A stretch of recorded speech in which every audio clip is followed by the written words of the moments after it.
Muy bien. Entonces, el ejemplo que estábamos dando en lo que es las contribuciones de mejora, Ujú. inicialmente es con aquellas personas que se benefician de eso, de obras públicas.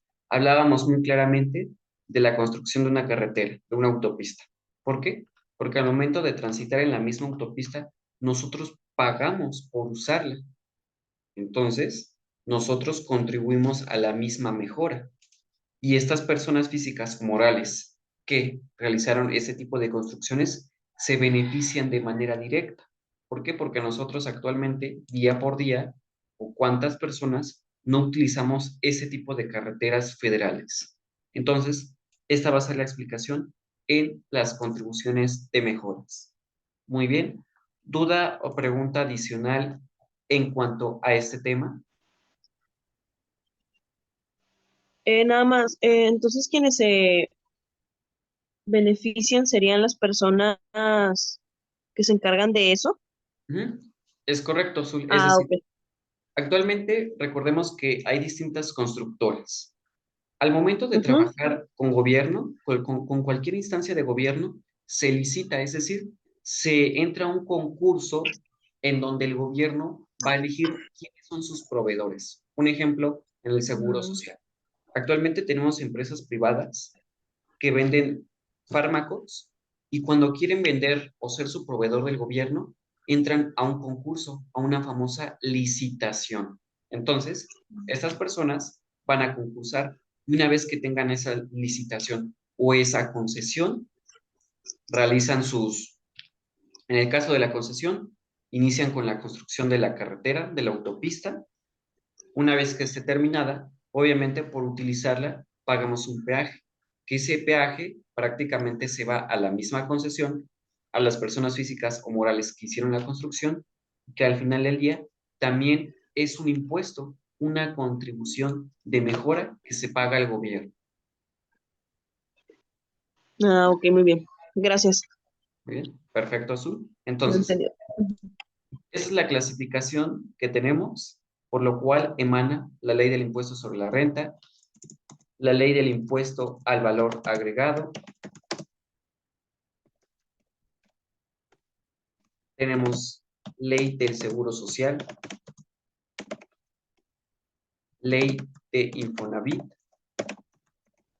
Entonces, observen que del código, a través del artículo 2, esas contribuciones emanan las siguientes leyes. Las siguientes leyes que nosotros en ocasiones tenemos que consultar y conocer. ¿Por qué? Porque vienen distintas disposiciones al momento de calcular los impuestos. Es decir, a nuestros registros contables, una vez que tenemos esas facturas de anticipo que afectan distintos periodos, tenemos que reconocer en qué momento se paga el impuesto. Es decir, lo registro en contabilidad, sí, identifico las facturas al momento de la fecha de emisión, sí, pero ahora, ¿en qué momento estoy obligado a pagar esos impuestos?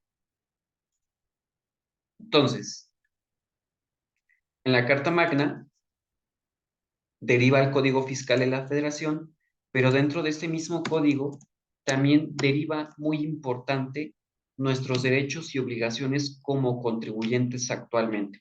Es decir, en este Código Fiscal de la Federación, en cada uno de sus apartados, voy a conocer cuáles son mis obligaciones como contribuyente y al mismo tiempo cuáles son mis derechos. Azul, una pregunta. Actualmente, como contribuyente pagamos impuestos. Los más comunes, hablando a nivel federal, impuestos sobre la renta e IVA. Ahora, Azul, ¿qué otro tipo de obligación como contribuyente tenemos hoy en día? Em, Impuesto sobre nómina, este, el IEPS, O- mm,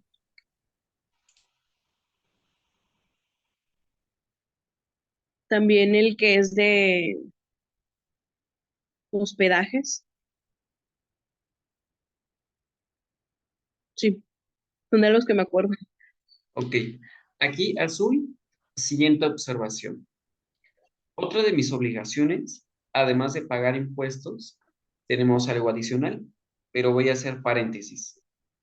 Cuando hablamos de impuestos sobre la nómina, impuestos sobre hospedaje, muy importante. Para pagar este tipo de impuestos, primer punto, siendo persona física, si tengo empleados, ¿qué significa? Que voy a pagar aportaciones de seguridad social y por ende el impuesto sobre la nómina. Pero azul, si soy persona física y actualmente no tengo empleados, ¿estoy obligado a pagar dicho impuesto? No. Muy bien. Y en el caso del impuesto sobre hospedaje azul, ¿cuál es la interrogante o la condicional para que nosotros paguemos ese tipo de impuesto? Pues que tengo que ir a un hotel y hospedarme y ya está agregado ese impuesto, ¿no? ¿Verdad? Es correcto, es decir, cuando actualmente nos hospedamos y observamos la factura, viene el término ISH. Es decir, ¿qué Mm. es ISH? Impuesto sobre hospedaje, el cual el consumidor, así como el IVA, lo estamos pagando.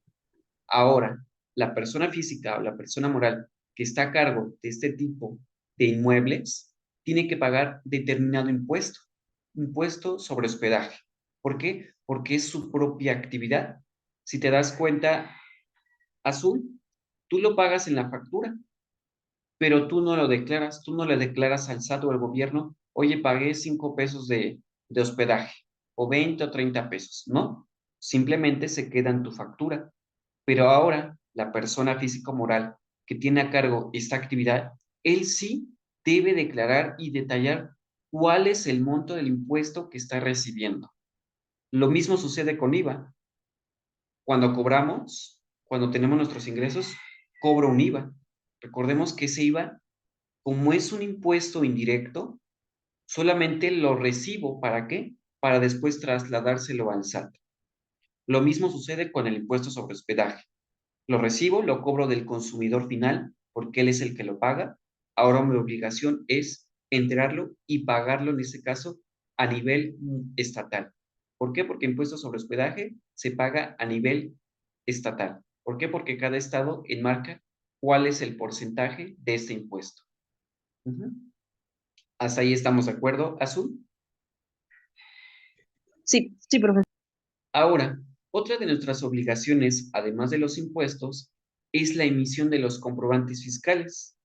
Es otro tipo de obligación. Maestro, buen día. Le quiero hacer una pregunta. Adelante, Grace, buen día.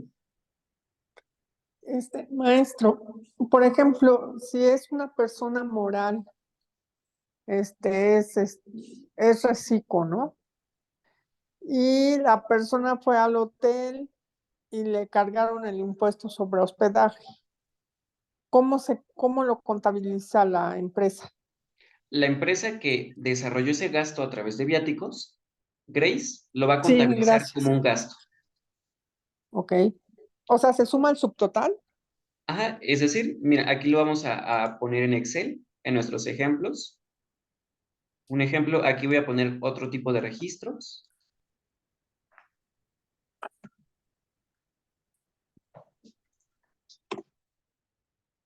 Listo, entonces.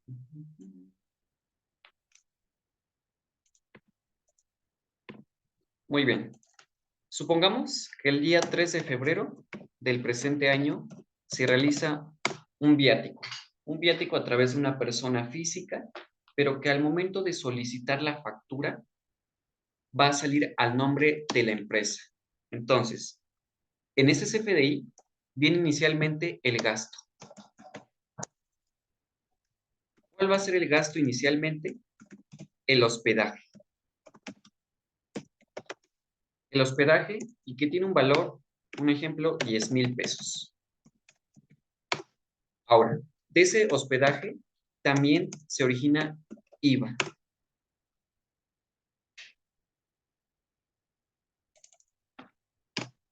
Ese IVA se origina de los 10,000 pesos, que son multiplicados por el 16%. Cantidad 1,600. Ahora, de este gasto también se determina ISH, impuesto sobre hospedaje.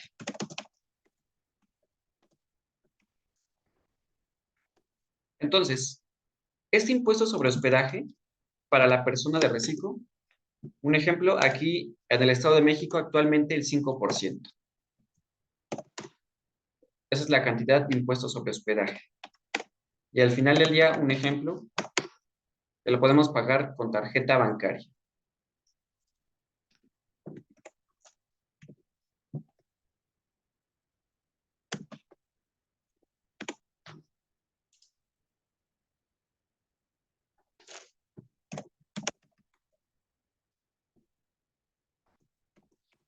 Entonces, al final del día, nosotros pagamos la cantidad de 12,100.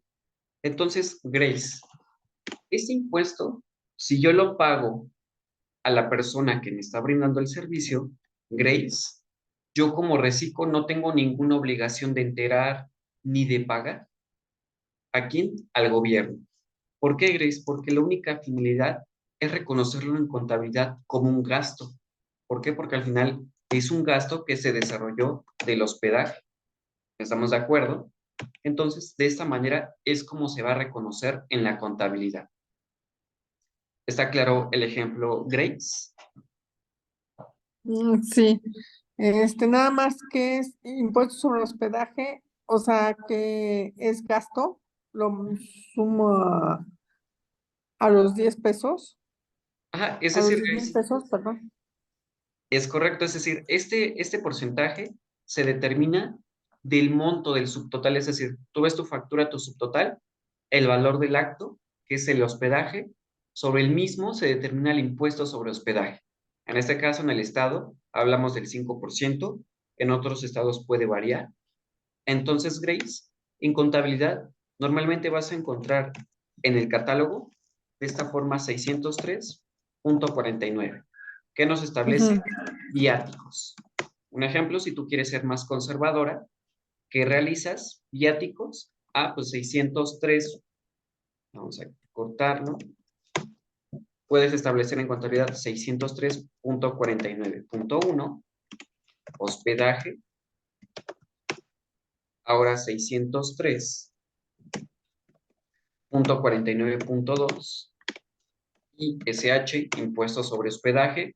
¿Por qué, Grace? Porque al final del día es un gasto. Posiblemente tú me dirás, Grace, pues el gasto más el impuesto lo reconozco de manera conjunta, tampoco no hay problema. Es conservadoramente cómo quieres reconocer tu contabilidad. Es decir, la cuenta si son viáticos, ahora tenemos subcuentas en la que identificas el hospedaje, cuál es el monto del hospedaje y al mismo tiempo, cuál es el monto que se originó de impuestos sobre hospedaje, que al final del día ambos se reconocen como un gasto. Sí, sí va quedando claro, Grace. Gracias, maestro. Muy bien. Entonces, una vez que identificamos cómo reconocer estas obligaciones, mi principal obligación es el pago de impuestos. Entonces, lo que yo le preguntaba a Azul, ¿qué otro tipo de obligación podemos tener actualmente? Actualmente, mi obligación como persona física o moral es la emisión de sus comprobantes fiscales.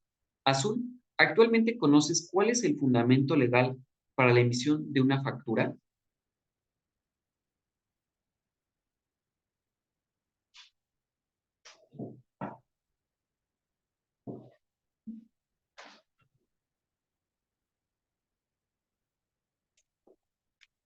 Ok, ok. Bueno, me voy contigo. Perdón, Sí, adelante, Azul. perdón, es que había dejado el celular acá. El artículo creo que 29 Muy bien. del Código Fiscal de la Federación. Perfecto, Azul. Es decir, actualmente vamos a encontrar ciertos negocios o ciertos locales en donde nos establecen lo siguiente. Es que no estoy obligado a entregarte la factura, a emitírtela. En vez de la factura que nos dan, un ticket de venta, una nota de entrega. Nada más. Pero su razón es decir, es que no te voy a entregar un comprobante fiscal. Pero la gran pregunta es, ¿está obligado o no está obligado? Como lo establecíamos en el Código Fiscal de la Federación, voy a encontrar el conjunto de derechos y obligaciones. Ahora, En el artículo 29, como bien lo establece Azul, voy a encontrar ese fundamento legal. Que inicialmente, observen, artículo 29, cuando las leyes fiscales establezcan la obligación de expedir comprobante fiscal por los actos o actividades que realicen o por los ingresos que se perciban. Aquí hay dos puntos muy importantes. Francisco, ¿qué son actos o actividades?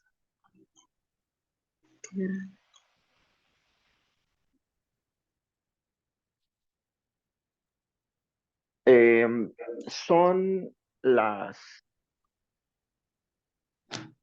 Ay, ¿cómo lo podría explicar? Son las compras o los movimientos financieros o de compra-venta que hacemos diariamente. Ujú. Muy bien, de esa forma sí, lo podemos entender así, Francisco, es decir, diariamente nosotros realizamos ciertas compras, ciertas actividades que, una, generar ingreso o dos, un gasto. Ahora, la misma ley establece un punto importante, actos o actividades que se realicen, coma, por los ingresos que se perciban. Observen que aquí ya vamos a citar dos leyes. Inicialmente, ley del impuesto al valor agregado. En el Código de la Federación, inicialmente la obligación de expedir un comprobante fiscal es por los actos o actividades. Nuevamente me regreso a la ley, coma, por los ingresos que se perciban. ¿En qué ley? En el impuesto sobre la renta. Ingresos que se perciban. Entonces observen, muy importante, en esas dos mismas leyes, el término común es la venta. En el impuesto sobre la renta, por esa venta obtengo un ingreso. En el impuesto al valor agregado, se le clasifica como un acto o actividad. Es decir, al final del día, un ingreso que estás percibiendo. Que por ambos pagamos este tipo de impuestos. Ahora, en el Código Fiscal de la Federación los conjunta. ¿Por qué? Porque establece que si realizas actos o actividades que realices, coma, o por los ingresos que percibas, o por las retenciones de contribuciones que se efectúen, los contribuyentes deberán emitir un documento digital a través del portal del SAT. Las personas que adquieran bienes, disfruten de su uso o goce temporal, reciban servicios, realicen pagos parciales o diferidos que liquidan saldos de sus comprobantes fiscales digitales por Internet o aquellas que les hubieran retenido contribuciones deberán solicitar el comprobante fiscal por Internet. Los contribuyentes que exporten mercancías no sean objetos de enajenación o cuya enajenación sea a título gratuito, deberán expedir el comprobante fiscal digital por Internet que ampare dicha operación. Entonces, observemos que nuestra principal obligación como persona física o como persona moral es que se expida ese comprobante fiscal. Es decir, recuerden que el CFDI es el comprobante fiscal digital por Internet. Anteriormente ya conocemos cuál es su clasificación. Inicialmente tenemos el de la letra I, que es de tipo ingreso, el de la letra E, que es el de tipo egreso, tenemos el de la letra P, que es el famoso complemento de pago, tenemos el de la letra N, el famoso recibo sobre nóminas, también tenemos el de la famosa letra T, que es el de traslado, acompañado de su complemento carta aporte. Entonces observen, Una vez que tenemos esta información, identifico por qué es muy importante este comprobante fiscal.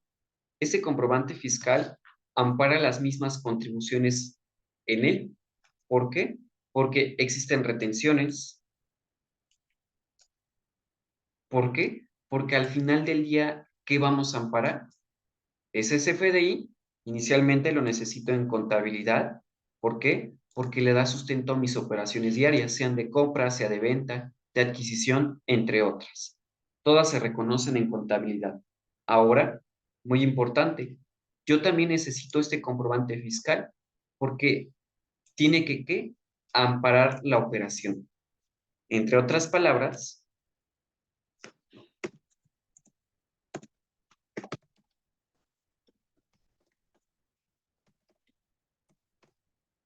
materialidad.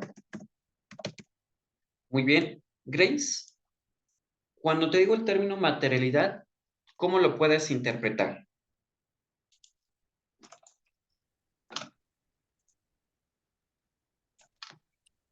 Algo, el comprobante físico. Es decir, que inicialmente necesito ese comprobante fiscal, ¿por qué? Porque va a amparar la operación, sea de compra o sea de venta. Ahora, para efectos del SAT en materia de una revisión, nos pide que exista la materialidad, es decir, que inicialmente exista el producto o que se haya llevado a cabo el servicio. Dos, que existan los respectivos contratos. Tres, que exista el CFDI. Cuatro, que exista la transferencia o el pago que pueda ser reconocido. Entonces, observen que de ese comprobante fiscal se originan varios aspectos, en el cual, ¿qué nos establece la autoridad? Que exista la materialidad, porque aunque el CFDI ampare la operación, sí, pero yo necesito la materialidad. ¿Por qué? Porque, Grace, ¿cuántas veces habíamos escuchado el término empresas fantasmas? Los famosos EDOs o los famosos EFOS. Es decir, empresas que vendían factureras, y empresas que al momento de comprar esas facturas deducen EDOS. ¿Qué sucedía? Que la autoridad observa lo siguiente. Observa que existe el comprobante fiscal, pero cuando quiere detallar, ¿qué sucede? Que posiblemente una de las empresas no exista. Es decir, que la empresa que vende la factura no existe. ¿Pero cómo no existe? Porque el SAT acude a su domicilio, se lleva la sorpresa que el lugar es un terreno, es un lote baldío. No hay personal, no hay activos por el cual se pueda desarrollar la actividad. Claudia, adelante, buenos días. Buenos días, maestro. Disculpe la interrupción. Lo que pasa es que hace un momentito nos comentaba acerca de la tipología esta de ingresos, egresos. Yo todavía no estoy ejerciendo.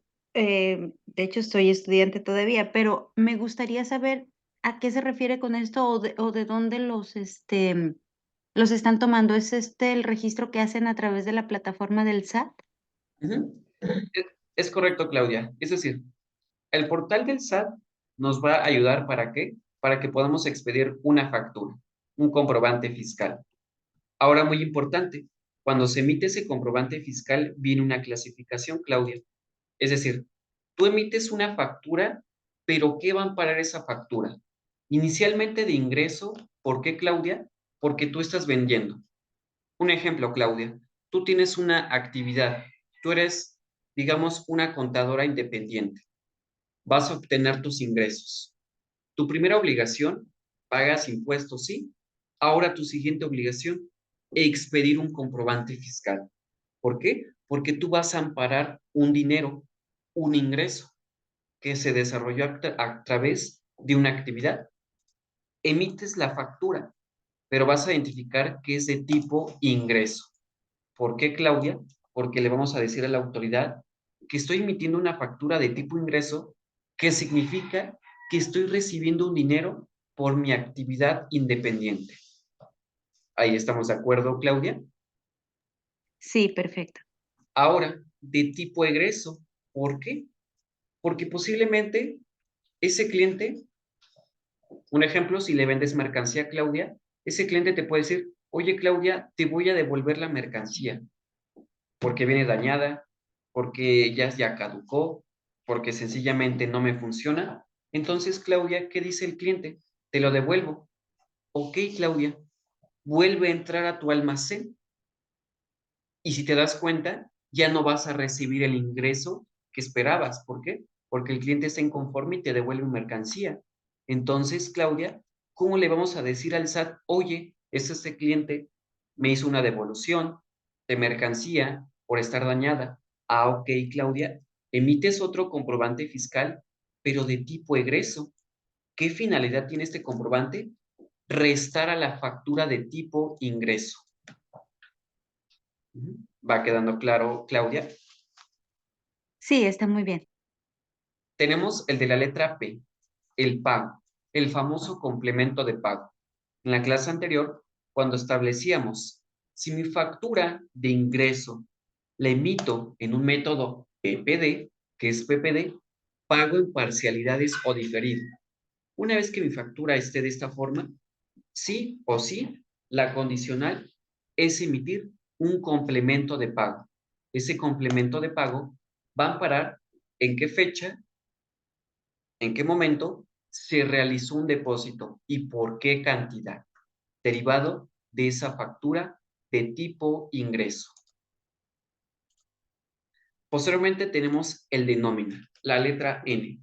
Es decir, cuando actualmente nosotros somos asalariados, trabajamos para una empresa o para un patrón, este último está obligado a expedir un recibo de nómina, el cual va a identificar las percepciones y las deducciones del empleado.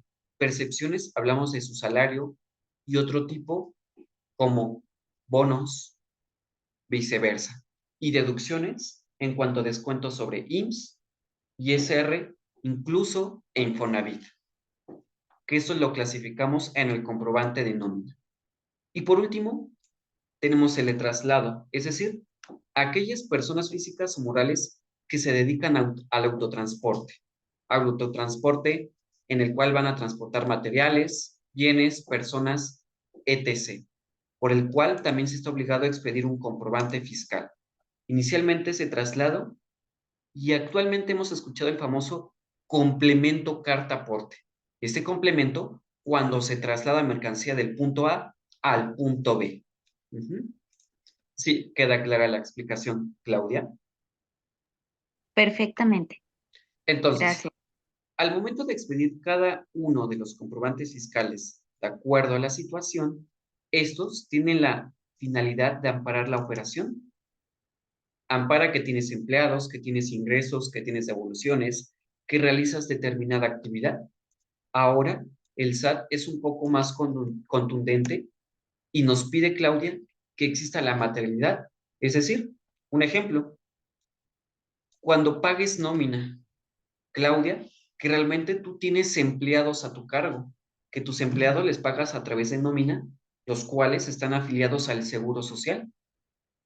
Un ejemplo, Claudia, ¿cuántas veces escuchábamos en años atrás que en las empresas hacían pagos a sus empleados? Pero ¿qué crees, Claudia? Que esos empleados actualmente, muchos ya estaban fallecidos, muchos ya no laboraban. Pero ¿qué crees, Claudia? La empresa, por sacar un dinero de esta forma, que no se da cuenta el SAT, pues paga a través de una tarjeta bancaria o en efectivo incluso. ¿Y qué le dice la autoridad? Pues le estoy pagando al empleado. Pero Claudia, te llevas la sorpresa de que cuando haces una revisión, ¿qué crees? El empleado ya no está en la empresa. O posteriormente nos enteramos que el empleado ya falleció. Pero ¿cómo no nos pudimos percatar?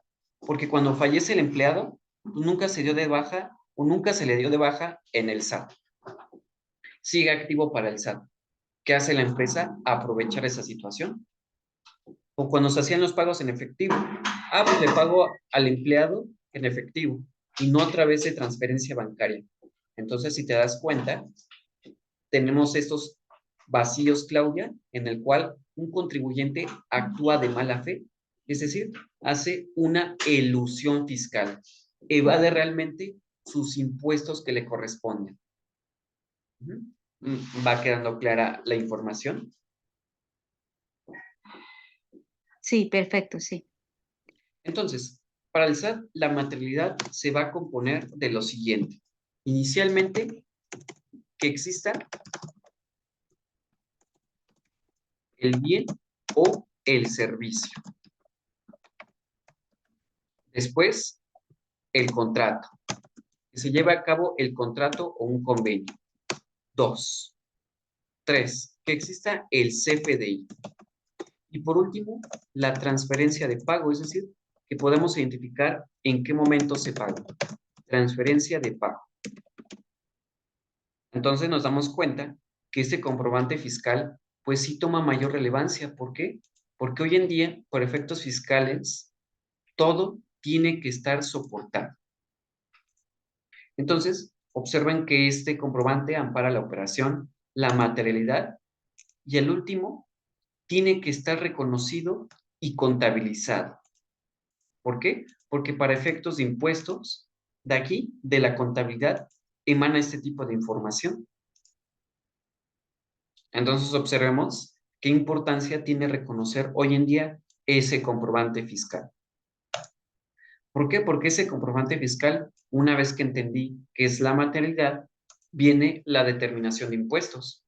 Como le comentaba Grace, en ese comprobante fiscal puede venir impuesto sobre hospedaje, que lo paga el consumidor final, lo paga sí, pero a la persona que le está prestando el servicio. Ahora, como esta persona es el consumidor final, no está obligado a pagarlo al gobierno, ¿no? Ya no, porque él ya fue el final que lo pagó. Ahora la persona que presta ese servicio, ¿qué creen? Él sí está obligado a pagarlo. ¿Por qué? Porque en el mismo comprobante fiscal viene el impuesto. No puedes decir que no. ¿Por qué? Porque sencillamente viene inmerso en ese comprobante fiscal. Viene cuál es el impuesto que se originó. Muy bien. ¿Duda o pregunta adicional? Profe, yo, más o menos relacionado ahí. ¿Qué Adelante, Mar. pasaría si haz de cuenta, me compran un terreno, no tengo escrituras de por medio, pero me pagan por medio de transferencia? ¿Hay manera de poder justificar eso, ese ingreso? Ok. Hay manera de justificarlo, Mar, pero debemos de tener mucho cuidado. Hoy en día, cuando vendemos un bien inmueble, es muy importante que todo quede escriturado y obviamente ante notaría. ¿Por qué, Mar? Porque se puede prestar a un hecho delictivo, es decir, tú tienes un bien inmueble, tú ya lo pagaste y el momento de que te paguen, más bien, tú lo vendiste y la persona te paga con transferencia. Ahora tu obligación, Mar, es que pagues una contribución, un impuesto. Pero Mar, cuando la autoridad te requiera, te va a decir, oye Mar, a ver, compruébame que realmente ese terreno fue tuyo. ¿Por qué? Porque si no, posiblemente estés haciendo un hecho delictivo. ¿Por qué, Mar? Porque en materialidad tú no le puedes amparar a esta autoridad que realmente tú eres la dueña legítima de ese bien inmueble. ¿Por qué? Porque tal vez no existen escrituras de por medio. La forma más clara de poder darle un soporte legal es que de ese contrato, si no tenemos actualmente escrituras, recuerden que existe, creo, es tenencia de la tierra en la cual se regulariza y se crea una escritura. Ahora, a través de notaría, cuando se vende este tipo de inmuebles, queda a través de un escrito. ¿Por qué? Porque el mismo notario le da fe y hecho de la compraventa, en el cual se ampara el valor del bien inmueble, se ampara el impuesto que se tiene que pagar. ¿Quién lo va a pagar? La persona que lo vende. ¿Por qué? Por el ingreso. Ahora se expide un comprobante fiscal, igual una factura de tipo ingreso. ¿Pero qué creen? En esa factura de tipo ingreso viene el famoso complemento notario. En ese complemento notario vienen datos del adquirente enajenante. En otras palabras, comprador y vendedor. Su RFC, su CUR, su domicilio. Y más abajo, en detalles, el tipo del bien inmueble, los metros cuadrados, la zona en donde está ubicado, etc. Entonces, si nos damos cuenta, Mar, De esa manera es como le doy mayor soporte y mayor materialidad a la operación. ¿Por qué? Porque hoy en día si vendemos un inmueble sin ningún tipo de documento real o que exista y solamente está la contraprestación, Mar, podemos tener problemas con la autoridad, incluso que nos bloqueen la cuenta. ¿Para qué? Para que nosotros vamos a aclarar de qué es ese ingreso. ¿Por qué? Porque al SAT o al banco les va a llamar la atención que de repente en tu tarjeta bancaria, Mar, ya tengas 700,000 pesos, incluso 1,000,000. Van a decir, ¿pero por qué? Posiblemente no hoy, ni mañana, ni en el año, sino en un futuro, y puedan indagar, ¿es que a qué se dedica Mar? ¿Cuál es su actividad hoy en día? ¿Por qué de repente en un mes tiene un fuerte golpe de ingresos y en los siguientes meses ya es normal? Eso es lo que puede preguntar la autoridad. ¿Está claro, Mar? Sí, sí, está bien. Lo que pasa es que son predios que se dan con los famosos aviadores, espacios de terrenos que de repente nada más llega la gente y pues no hay dueño, no hay nada, entonces cada quien se apropia. Y es una venta, o sea, la persona agarró y dijo, pues este es mío. Ahorita la mamá fallece y los hijos son los que quieren vender ese pedazo de tierra que se adueñaron prácticamente. Pero lo hicieron de esa forma, recibiendo el ingreso directamente en la cuenta bancaria. Y no hay escrituras, no hubo dueño de antemano, no hubo escrituras, no hubo nada. Fue una cuestión de palabra, prácticamente. Muy bien. Bueno, en este caso, Mar, en un futuro sí podemos tener una repercusión legal. ¿Por qué? Porque posiblemente, en el caso de emitir una factura de ingreso, ese dinero que se reciba lo ampara con el comprobante y la transferencia en tu banco. Pero, Mar, en un futuro, cuando nos quieren hacer una previa revisión, en donde exista una controversia, pues van a identificar quién es el dueño legítimo de esa tierra. ¿Por qué? Porque hoy en día, Mar, recordemos que la autoridad, incluso el gobierno, cuando una casa queda intestada, ¿qué hace el gobierno? Se la adueña, se la apropia. Entonces, Mar, imagina si hay una controversia